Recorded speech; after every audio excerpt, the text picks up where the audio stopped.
नमस्कार दोस्तों, आरोग्य संजीवनी हेल्थ चैनल में फिर एक बार आप सभी का स्वागत। मित्रों, आज हम देखेंगे कि पिछले कुछ दिनों से जिस BA.2 वायरस की चर्चा हो रही है, आखिर ये वायरस क्या है। तो मित्रों, मैं आपको बताना चाहूँगा कि ये जो BA.2 वायरस है, ये कोविड-19 का ही एक वेरिएंट है। जिस तरह है डेल्टा और ओमिक्रॉन है, इसी तरह है ये अगला म्यूटेशन है जिसे हम BA.2 के नाम से जाने जाते हैं। अब हम देखेंगे कि ये किधर पाया गया। तो सबसे पहले ये पिछले महीने में फिलीपाइंस के एक रिसर्च लैबोरेटरी में पाया गया और बहुत ही कम समय में ये 40 से ज़्यादा देशों में इसका फैलाव हो चुका है। इतने कम समय में ये इतने ज़्यादा देशों में और दुनिया के कई हिस्सों में इतनी तेज़ी से फैल रहा है, इसलिए ये अब वेरिएंट ऑफ कंसर्न, मतलब जिस वेरिएंट की तरफ ध्यान देना चाहिए उस कैटेगरी में ये आ गया है। हालांकि अभी तक के दुनिया भर से जो आंकड़े सामने आए हैं उसमें ये देखने को मिला है कि इससे बाधित जो लोग हैं वो बहुत ज़्यादा गंभीर हालत में नहीं है कि जिन्हें ICU और वेंटिलेटर की ज़रूरत पड़ सके। यानी ये बहुत ज़्यादा जानलेवा नहीं है जिस तरह डेल्टा वेरिएंट हमें देखने को मिला था कि जिसमें बहुत सारे लोगों की जान चली गई। अब हम देखेंगे कि इसके लक्षण क्या है।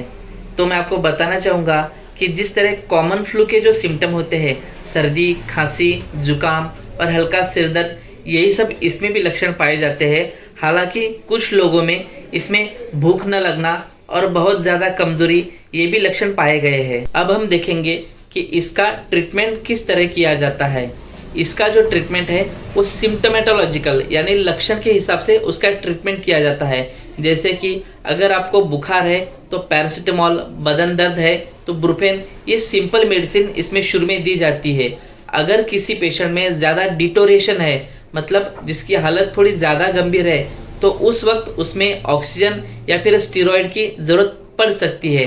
बहुत सारे लोगों में हमने देखा है कि जो लोग पिछली बार जिनको कोविड में इन्फेक्शन वगैरह हुआ था, तो लोग खुद से ही मेडिकल पर जाकर एजिथ्रोमाइसिन, एमोक्सिक्लेव, विटामिन C और जिंक, विटामिन D3 और अल्बेंडाजोल, इस तरह की मेडिसिन जो है खुद से मेडिकल पर जाकर ले रहे थे।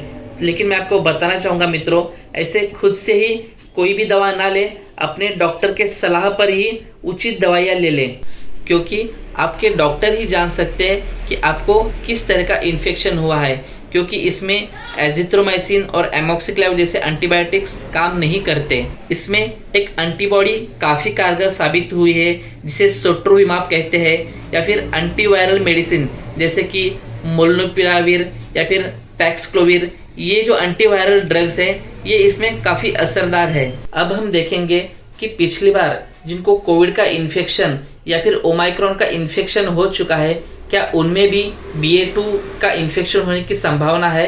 तो मैं आपको बताना चाहूँगा कि रिसेंट अभी जिनको ओमाइक्रॉन का इन्फेक्शन हुआ है, उन लोगों में ये BA.2 का इन्फेक्शन होने की संभावना काफ़ी कम है। साथ ही में जिनको पिछली बार कोविड हो गया है या फिर जिनके 2 वैक्सीनेशन के डोसेस कंप्लीट हुए हैं, उन लोगों में भी ये BA.2 का इन्फेक्शन होने की संभावना लगभग ना के बराबर है।